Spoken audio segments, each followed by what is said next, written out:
Fui encontrando a igreja.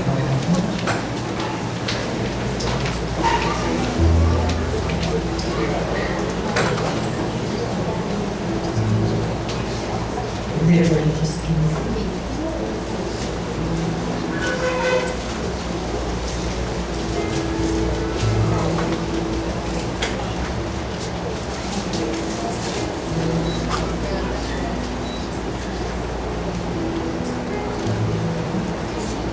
Coríntios 15, versículo 1 diz assim: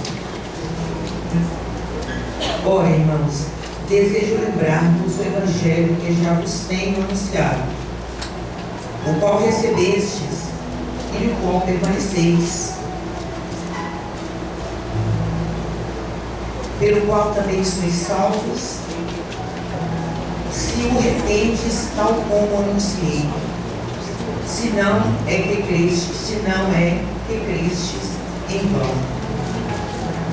Versículo 50. E agora digo isto, irmãos, que a carne e o sangue não podem herdar o reino de Deus, nem a corrupção herda a incorrupção. Eis que eu vos digo um mistério. Na verdade, nem todos dormiremos, mas todos seremos transformados. No momento, num abrir e fechar de olhos, ao soar a última trombeta. Para a trombeta soará e os mortos ressurgirão, pois a trombeta soará e os mortos ressurgirão incorruptíveis, e nós seremos transformados. 53. Pois convém que aquilo que é corruptível se revista da incorruptibilidade, e aquilo que é mortal se revista da imortalidade.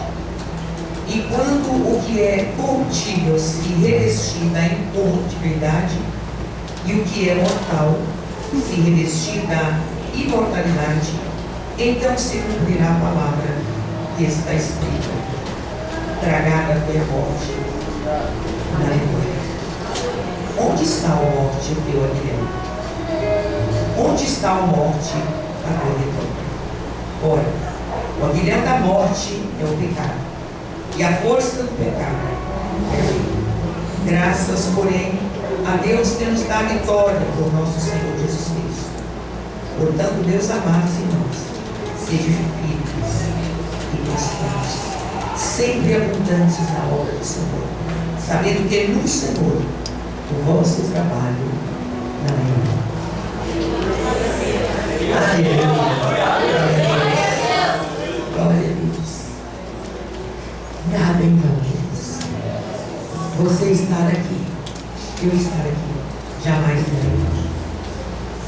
Olha comigo, peça a Deus para falar o teu coração. Soberano Deus, eterno, glorioso Pai. Este é o momento, Deus, de ouvirmos a tua voz.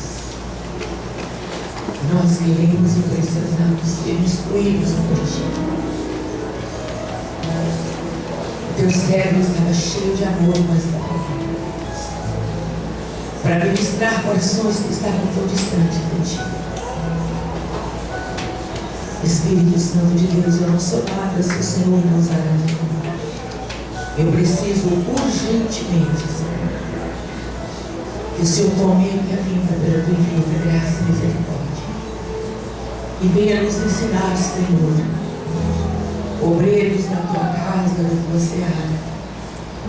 Queremos ser instruídos, queremos aprender contigo. Queremos fazer da melhor maneira, Senhor. Sabemos que os dias são maus, os dias são difíceis. E muitos estão desistindo, Senhor, da verdadeira fé. Mas nós estamos aqui desejosos de aprender com o Senhor para fazer o melhor. Em nome de Jesus, guarda o nosso coração nesta manhã, para o nome do Senhor. Amém. Graças a Deus, podeis aceitar, queridos, o nome de Jesus. Glória a Deus. Que Deus possa verdadeiramente falar no nosso coração nesta manhã. Essas palavras são palavras de Paulo, grande Paulo. Tem uma admiração muito grande, não canso disso. de dizer em todas as pregações, eu falo acerca deste homem. Eu tenho uma admiração muito grande por ele. E a gente não consegue imaginar sem Paulo com tantas cartas, como seria. E Paulo, queridos, ele está aqui com uma palavra muito profunda, falando a uma igreja, um povo de uma cidade. Corinto era uma cidade da Grécia, e os gregos, nós sabemos, eles não criam na ressurreição de mortos. Complicado, né? Eles não criam na ressurreição de mortos. E Paulo veio aqui exatamente para falar acerca da morte e ressurreição de Jesus Cristo. Então a coisa fica muito séria. E Paulo, ele dá ensinamentos tão profundos aqui. E algumas coisas, uma palavra bastante longa, algumas coisas eu fui retirando daqui para a gente fazer a aplicação na nossa vida. E Paulo, quando ele pregou na cidade de Atenas, ele falava sobre a ressurreição de Cristo. Ele falava muito com unção de Cristo havia ressuscitado. E muitos ali dos gregos, eles gozaram, eles zombaram, chegaram a zombar. Está lá em Atos 17. Você pode ver lá depois na sua casa. E há uma zombaria com as palavras que saíram da boca de Paulo. Mas Paulo não desistiu, queridos, de pregar a verdade do Evangelho. E nós também não podemos desistir de pregar verdades. Porque nas igrejas há muitos que chegam e muitas vezes querem até mesmo comprar o pastor com teu dízimo. E que o pastor faça conforme a vontade dele. Afinal de contas, eu tenho um bom dízimo nesta igreja. Então o pastor tem que ficar a mercê da minha vontade. E nós, como líderes, como pastores, o nosso compromisso é com a verdade do Senhor.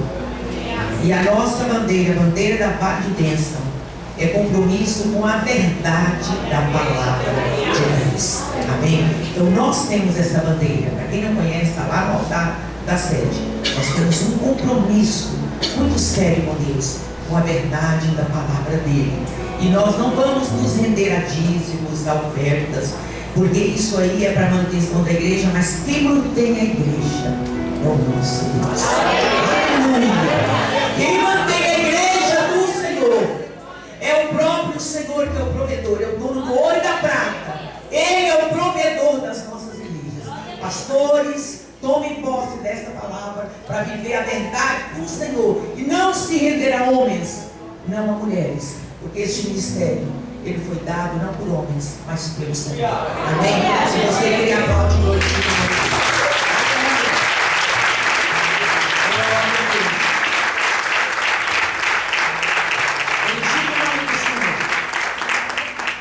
Deus não precisa de muitos para honrar a obra dele. Precisa de pessoas fiéis, com o coração voltado para o Senhor. Uma grande maioria dos filósofos gregos, a crença que eles tinham é que o corpo humano era uma prisão. Então, se falar de morte para eles, eles tiravam de letra falar de morte. Por quê? Porque era a libertação. A morte era a libertação do cativeiro. Então Deus precisaria dar estratégias para Paulo, estratégias profundas, porque ele estava falando exatamente de morte e ressurreição de Cristo. E muitas vezes nós precisamos também, queridos, buscar em Deus estratégias para falar com algumas pessoas, determinadas pessoas, que têm muitos argumentos e muitas vezes o obreiro do Senhor, ele não tem estratégia, ele não tem preparo nenhum diante de algumas argumentações aí fora. Nós deparamos com muitas pessoas que questionam, argumentam, e se nós não estivermos alicerçados na palavra com um determinado conhecimento, nós nos tornamos envergonhados. Fazemos um evangelismo nas ruas e lá encontramos muitas pessoas que conhecem a palavra. Às vezes conhecem mais do que a gente. E nós temos que nos preparar para chegar e falar também. E mostrar com argumentos e na prática, que às vezes conhece tanto, mas não se aplicou nada daquilo que conheceu. que é muito importante nós fazermos uso da palavra para o nosso dia a dia, para nós vivermos uma vida que glorifique o nome do Senhor. Porque nem sempre o conhecer tudo está glorificando o nome do Senhor. Porque lá encontramos muitos que conhecem demais, mas o nome do Senhor está sendo envergonhado através da vida deles. Paulo tinha que ter muita argumentação aqui, e a palavra de Deus, o conhecimento, é a maior argumentação para a minha vida e para a tua. Amém? Para o teu irmão, conheça mais acerca da palavra de Deus. Era uma atitude cética, queridos. Era uma atitude cética desse povo grego, principalmente da parte dos filósofos. E isso daí, essa prática, essas ideias estavam sendo infiltradas na igreja do Senhor. E Paulo chega. E Paulo tem que deparar com essa realidade. Pessoas cultas, pessoas estudadas, pessoas preparadas, porque é uma nação de muito estudo, muitos filósofos saíram dali, da Grécia, porém o conhecimento de Deus vai superar todo o conhecimento da ciência terrena. Amém? Era preciso ter, e graças a Deus que Paulo tinha. Amém, queridos? Então, queridos, Paulo aqui, ele faz uma tremenda explanação acerca da morte e ressurreição do Senhor. Amém? Então, esse aqui na prática, Paulo foi falando de uma série de situações, uma série de coisas que nós conhecemos acerca da palavra do Senhor. Então, essa atitude que estava entrando na igreja do Senhor, agora Paulo tinha que estar de frente para confrontar isso daí. Amém? Ele tinha que refutar isso daí, era preciso conhecimento. Qual que era a situação? Qual era a dificuldade ali? A dificuldade era o entendimento, porque não aceitavam que os mortos ressuscitavam. Então, isso que Paulo estava falando seria balela para eles. E Paulo aqui, ele vai no profundo falar acerca disso daí. Queridos, vamos sair um pouquinho e voltar para a nossa igreja hoje, nos nossos dias. A situação aqui para Paulo era fazer entender e crer na ressurreição dos mortos. E nós hoje, isso para nós não é complicado, isso para nós não é difícil. Nós estamos num país relativamente cristão. Se você for falar para um católico da ressurreição, você não vai ter problema, ele vai crer. Ele crê. É um país que nasceu no catolicismo, né? Então você vai ministrar um cristão, evangelizar um cristão, você não tem problema com isso. Qual a dificuldade da igreja de hoje, e que nós temos que estar preparados, como Paulo estava preparado, para enfrentar essa dificuldade? Hoje, eu estava conversando com o pastor Luciano essa semana, hoje a nossa dificuldade são situações que estão também entrando na igreja, como estava entrando essa questão cética aí na época. Hoje as questões que são sérias hoje, e que precisa do pastor, dos obreiros estarem a par, para não falar besteira por aí. Porque eu digo assim, queridos, estávamos comentando sobre isso, porque a sociedade, ela não é estática. A sociedade, ela muda, ela transforma. A gente vai ver que quando Jesus veio, na fase do Senhor Jesus, nas pregações do Senhor, nos milagres que Ele realizou, naquilo que Ele pregou, que Ele ministrou, Ele veio mudando uma série de coisas que eram verdades para eles, para aquele povo. Então Jesus veio tirando muitos paradigmas. O Senhor Jesus, Ele veio tirando muito tradicionalismo, e que antes era aceito, antes era assim assado. Mas agora, queridos, nós enfrentamos uma igreja que está infiltrando. O divórcio está aí. O divórcio antes era difícil acontecer na igreja. Hoje, que igreja que você conhece que não tem divórcio? Hoje nós temos que saber como lidar com essa situação, porque está aí na sociedade, está dentro das nossas igrejas. Estávamos falando sobre a sexualidade. Era uma coisa que era lá e a igreja aqui, mas não é mais assim. Hoje a questão da sexualidade, hoje você vê casais de homens, casais de mulheres, está aí na sociedade. Como a igreja vai lidar com essa situação? Vimos o tráfico como que está hoje. Você olha assim, você não sabe. Você não sabe quem é traficante, quem é usuário de droga. Antes era aquele mulambento, era aquele que morava ali, que vivia a margem da sociedade. Hoje, você olha, você não acredita. Ele está envolvido no tráfico, que é usuário de droga. Essas coisas nós precisamos encarar por isso. São realidades que nós vivemos hoje. Como Paulo enfrentou essa dificuldade ali na Grécia, nós enfrentamos situações hoje que estão chegando diante de nós líderes. E nós não podemos simplesmente falar, olha, está no inferno. Hoje nós lidamos com a situação, queridos, do abortamento. O abortamento era coisa realmente abominável. Hoje você vê algumas situações que a gente não pode simplesmente falar, vai para o inferno. Tem que ser analisado, tem que ser estudado, tem que ser avaliado, tem que ser feita uma leitura inteligente. Não podemos voltar única e exclusivamente para a Bíblia. Então, queridos, a igreja de hoje, a igreja ela tem que acompanhar. Você entendeu? Porque a sociedade ela vai mudando, ela vai se transformando.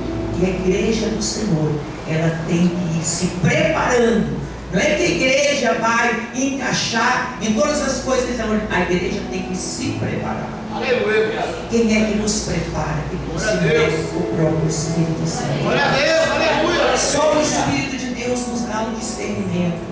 Então, o Espírito de Deus nos dá discernimento e nos mostra realmente como temos que nos conduzir diante de situações que são tão sérias e que não podemos simplesmente jogar a toalha e cobrir, botar debaixo do tapete. São realidades da nossa sociedade, realidades na igreja do Senhor. Essas pessoas estarão chegando na nossa igreja e você, como pastor, fecha a porta, manda embora, está condenado ao inferno. A igreja tem que estar preparada para enfrentar as realidades da atualidade. Quem está entendendo diz amém. Amém. É preciso preparo para enfrentar. Amém? É preciso preparo para enfrentar. E Paulo, ele está preparado para enfrentar. Então Paulo aqui neste texto, queridos, ele responde 4 indagações. Nós vamos entrar nisso aqui. Vou só passar para vocês aqui quais são as indagações que Paulo teve nessa palavra, que é uma palavra longa. Primeira indagação: os mortos são ressuscitados. Do 1 ao versículo 19, nós vamos ver Paulo falando, explicando. É verdade que os mortos são ressuscitados? Depois vem a pergunta do 20 ao 28.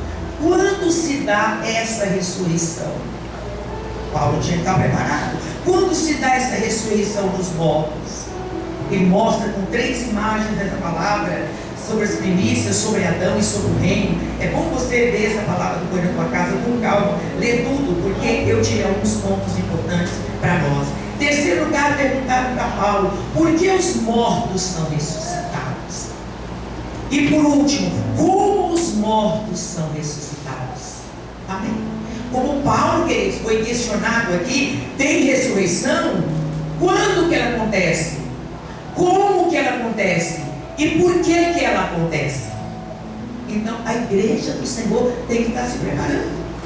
Porque há muitos questionamentos quando nós vamos ministrar as pessoas, quando nós vamos às vezes querer refutar a fé, a crença da pessoa.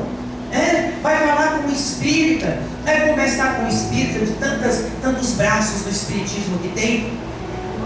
E aí, você vai deparar com um espírita que estuda, que se prepara, entendeu? E ele tem essa fé há anos, desde que nasceu. Eu enfrentei o meu cunhado, que um dia que eu fui falar com ele falou para mim, pera um pouquinho, o missionário. Você parou para analisar que eu estou no espiritismo há 30 anos e que eu nasci no espiritismo? E eu vou morrer espírita? Eu no volante olhei pelo retrovisor, eu não respondi, mas eu disse na minha mente, está repreendido no nome de Jesus, você não vai morrer espírita, porque Deus vai fazer uma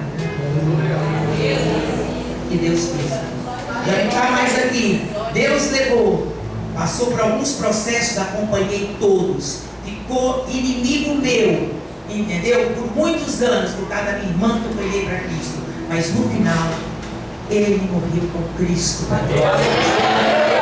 Eu o batizei no leito do hospital. Aceitou a Jesus de bom grado, com alegria, com convicção, que é preciso nós termos convicção na fé que nós temos.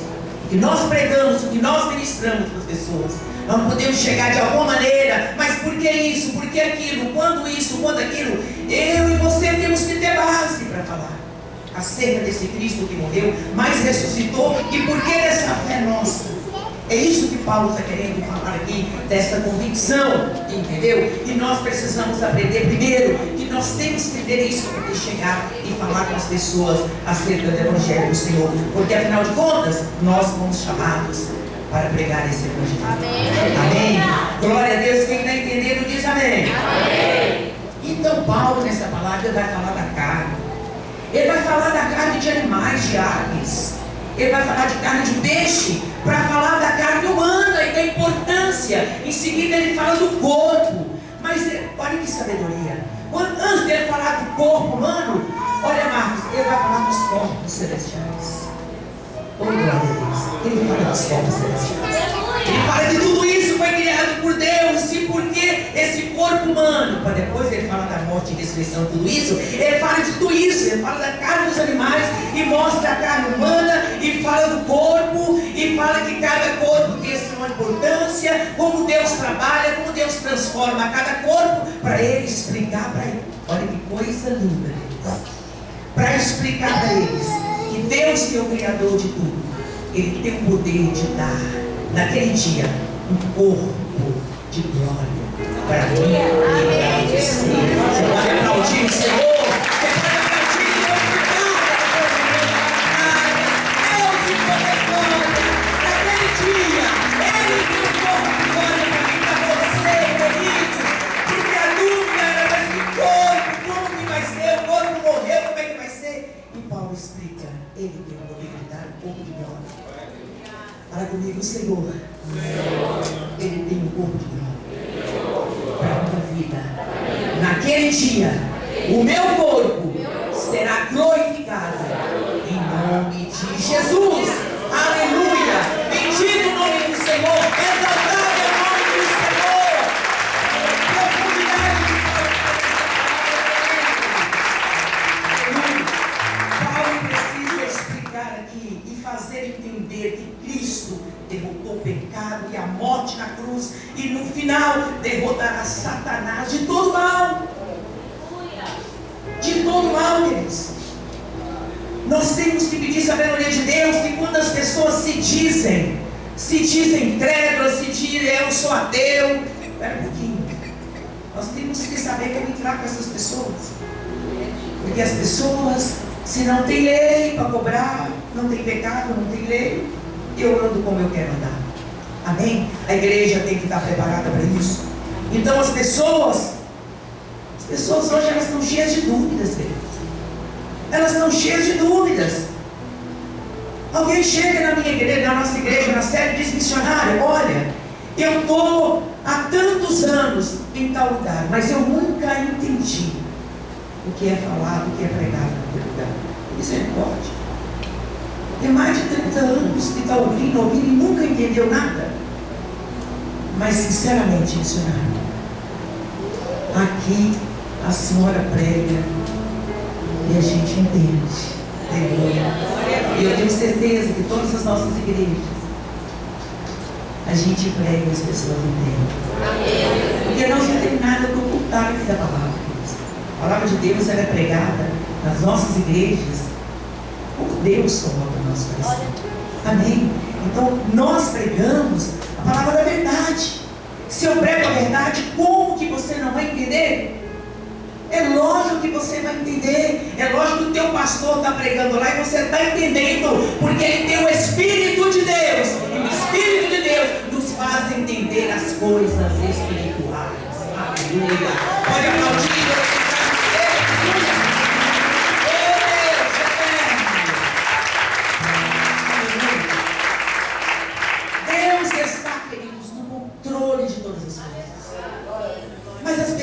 Cheias de dúvidas. Você encontra pessoas que dizem: mas pera um pouquinho, aonde que está Deus?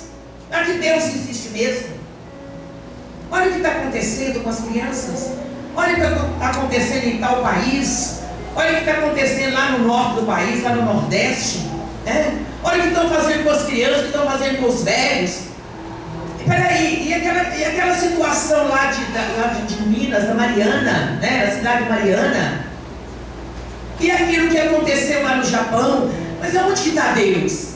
Essas desgraças estão acontecendo por aí. As enchentes que vêm levam tudo.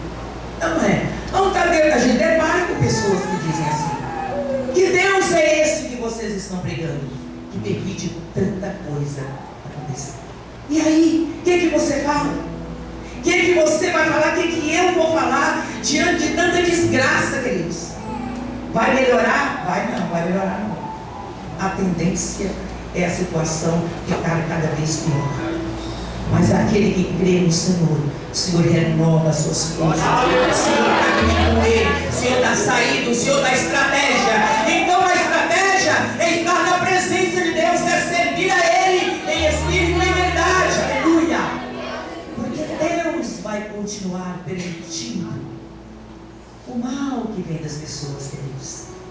Deus vai continuar permitindo que o mal aconteça. Infelizmente, o mal estaria acontecendo. E Deus permite. E Deus deixa que Satanás vai e faça. E que o inimigo vai e faça. E que pessoas com a vida desregrada vão fazendo e acontecendo. E parece que não há justiça para eles. Parece que estão enriquecendo cada vez mais. Estão vivendo uma vida daquela maneira. Estão se enriquecendo. Cadê Deus? Deus não faz nada. Deus está permitindo, queridos, até o momento em que Deus disse: agora acabou.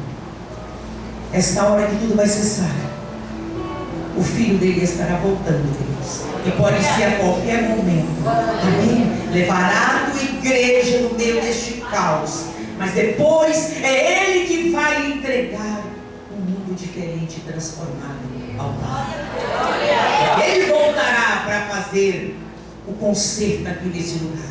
Amém? Vamos aqui na igreja, nessa terra. Amém, queridos? Que vai ficar um caos, mas Ele voltará. E todo o poder está na mão do nosso Senhor Jesus Cristo. Todo o poder está nas mãos dele.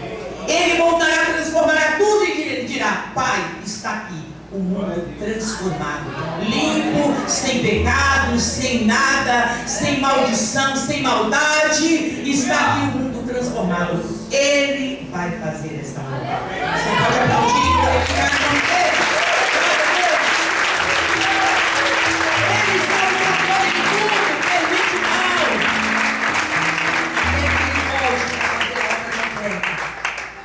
Versículo 25 ao 28, você vai ver aí que Jesus vai transformar tudo isso aí naquele dia. Vai fazer a mudança e a transformação. Aparente vitória, querido, de Satanás. Aparente vitória de Satanás nos nossos dias, na vida de tantas pessoas maldosas. É a mesma aparência de vitória que ele teve no Éden. É a mesma aparência de vitória que ele teve na cruz do Calvário. Tudo isso é a aparente vitória de Satanás. Ele não tem a vitória agora nos nossos tempos. Ele não tem a vitória, é a aparente vitória. Desde o Éden foi assim. Amém? Desde o Éden. A vitória está nas mãos de Cristo Jesus. Senhor, nós temos que ter essa convicção, queridos, para sair por aí e pregar no meio de uma sociedade que está vivendo tempos tão difíceis, tempos de destruição. A igreja do Senhor tem que estar convicta dessas coisas. Não, mas está superando, as pessoas estão vivendo em paz, fazendo isso. É aparente vitória, porque Cristo ressuscitou dos mortos para dar vitória por completo para a igreja do Senhor. Amém? Glória a Deus. Quem crê, aplaude e glorifica o nome do Senhor. Aleluia.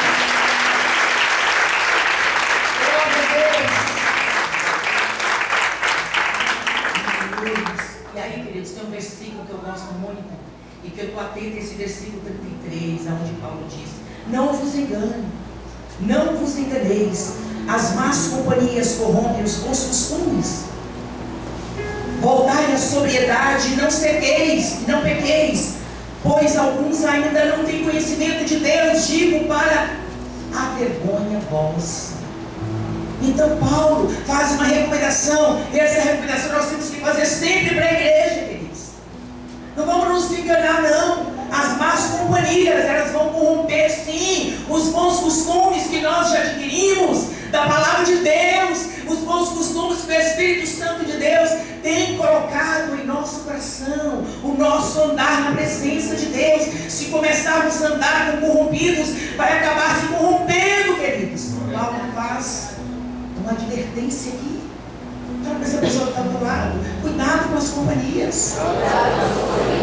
Cuidado, volta à sobriedade, disse Paulo. E aí Paulo, queridos, no versículo 55, olha aqui o que Paulo fala nesse versículo 55. Onde está, ó morte, o teu aguilhão? Olha aqui, onde está, ó morte, o teu aguilhão? Onde está, ó morte, a tua vitória? Queridos, nós temos que ter essa convicção, porque senão a gente fala besteira por aí, senão a gente desanima as pessoas, senão a gente coloca as pessoas no inferno. E quem faz isso é o Senhor. Então a gente começa condenando todo mundo e lançando todo mundo no inferno. Onde está, ó morte, o teu aguilhão? O que Paulo está falando? Paulo está dizendo: o que é aguilhão? Aguilhão é o pecado. Aguilhão é o ferrão. E ele ainda faz uma sátira aqui nessa palavra. Ele faz uma sátira. Quando ele diz: aonde está o morte do teu aguilhão? Ele está dizendo: ô abelha, onde está o teu ferrão? Ô serpente, aonde está teu veneno? Se a serpente morder seu veneno, acontece nada, queridos. É como um pernilongo, que não seja contaminado com o vírus lá, né? Isso. Então, queridos, presta atenção nisso. Isso é muito importante. Isso é muito importante. Paulo faz uma sátira com isso. Onde está a tua fortaleza? Onde está o teu veneno? Onde está o teu poder para destruir o homem que crê verdadeiramente no Senhor? Amém? Isso é profundo, queridos, para nós falarmos com as pessoas, levar as pessoas a ter esse entendimento. Então, Paulo, onde que está, ó morte, a tua vitória? Não. O aguilhão da morte é o pecado, queridos. E nós temos o Senhor que já pagou o preço pelo nosso pecado. Para a glória do nome do Senhor. Quem entendeu diz amém. É o versículo 56. Ele disse: olha, o aguilhão da morte é o pecado, a força do pecado é a lei. A lei é para quem está vivendo uma vida totalmente desregrada. Amém, queridos. Para aquele que está na presença de Deus, a lei. Amém. Leia para quem está vivendo uma vida no pecado. Fala: graças a Deus que eu estou em Cristo.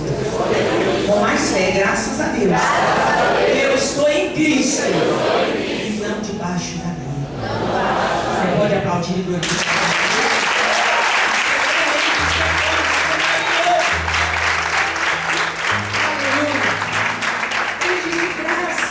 Porém, a Deus que nos dá a vitória por nosso Senhor Jesus Cristo. E aí ele vem com o versículo último, queridos. Esse versículo é realmente aquilo que a gente não pode esquecer jamais. Ele fala: portanto, meus amados irmãos.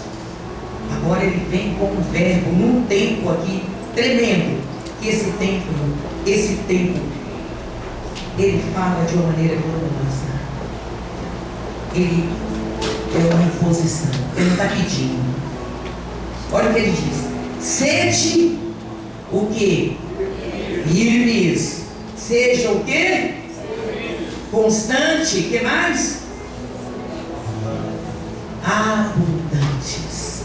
E o tempo do verbo, queridos, é num tempo que está determinando. Não está pedindo. Quem é obreiro da casa do Senhor? Levanta a mão. Cadê os obreiros? Levanta a mão, os obreiros. Tem muita gente que não é obreiro aqui? Tem muita gente que não é obreiro, muita gente. Então, queridos, Paulo está dando uma ordem para nós. Paulo não está pedindo. Amém? Ele não está pedindo. Ele está ordenando, ele está mandando, é com autoridade. Esse verbo, neste tempo imperativo, expressa uma ordem. Opa, o negócio fica mais sério para mim e para você aqui. É uma ordem. O que Paulo diz: sede firmes, significa não sejam vulneráveis. É muito obreiro vulnerável. Sede firmes, não seja um obreiro vulnerável, obreiro imaturo. obreiro dodói, obreiro menino. Não, nós fomos chamados para estarmos firmes. Entendeu? Não gostei disso, não gostei daquilo. Vou sair da igreja. Espera um pouquinho só. Deus não chamou você para ficar brincando de ping-pong, para jogar para cá e jogar para lá. E mais vê, obreiro, estou orando para sair da igreja. Peraí, Deus não te mandou? Deus não colocou uma obra nas tuas mãos? Poderia ter confiado em outro, confiou em você? Aonde está a valorização nota daquilo que Deus colocou?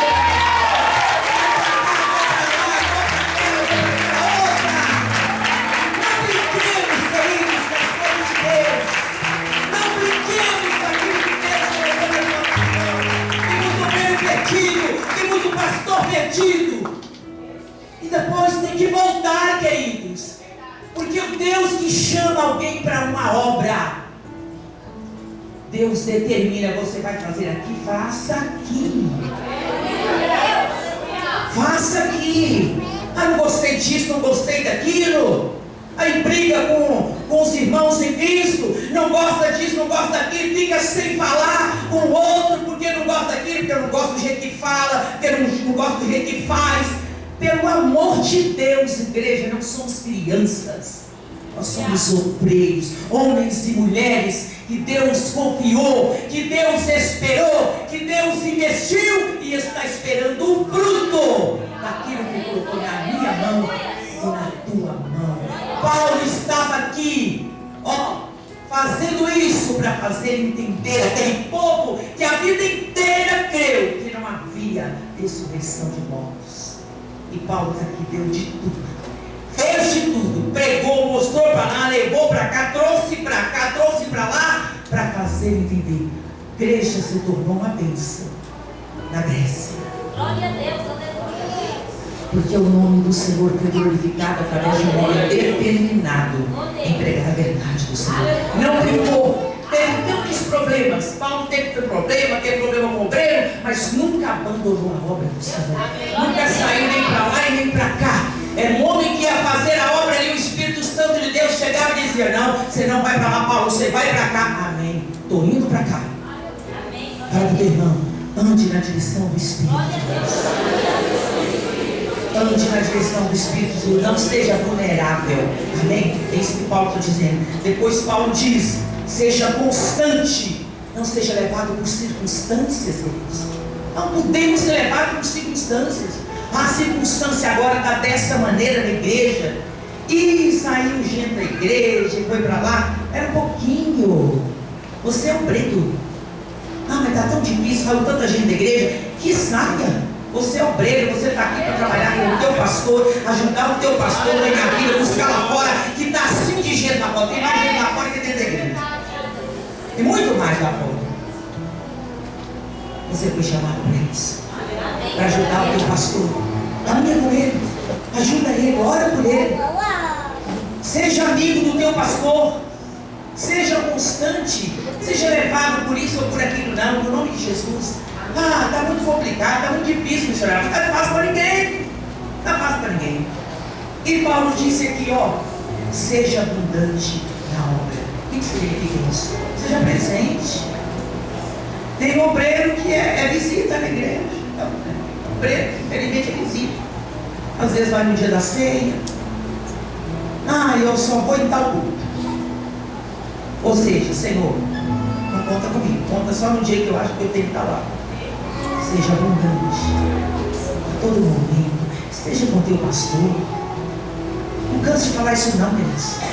Não canso de falar isso não. E eu vou te falar, eu prego isso porque Deus coloca no coração para falar. Porque eu não tenho esse problema na sede.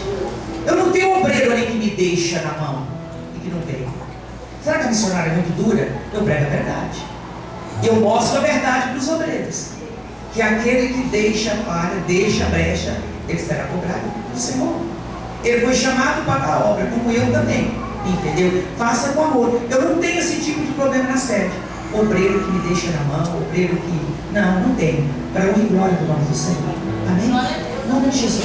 Seja constante lá na tua igreja com o teu pastor. Ajude a ele. Tem misericórdia. Ah não, mas hoje é terça-feira. Eu vou para a igreja, vou nada, vou no domingo. Vai na terça, vai na quinta, tem culto. Ajuda o teu pastor. Às vezes o obreiro é uma bênção, mas é bênção só naquele dia, só no domingo, que ele é uma bênção. Porque na semana o pastor não dá para contar com ele. Não é? E Paulo diz: seja constante na obra do Senhor. Aleluia. Seja constante, ou seja, esteja sempre presente na obra do Senhor. Cresça firme.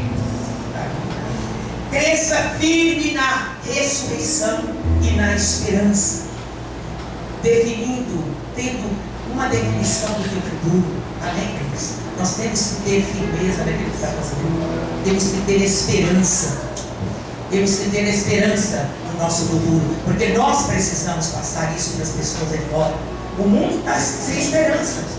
O mundo não tem esperança, queridos. E a igreja do Senhor, ela precisa passar. Dá para aumentar um pouquinho isso aqui? Precisa passar essa esperança para o mundo. Você imagina uma família que está, às vezes, o marido está nas drogas, está no mundo do crime, uma mãe que está com o filho dessa maneira, às vezes o sofrimento tão grande perde esperança. A igreja do Senhor tem essa esperança para passar. Mas eu tenho esperança. Eu posso passar. Porque eu tenho Cristo na minha vida. Amém? Você pode aplaudir aí, irmão.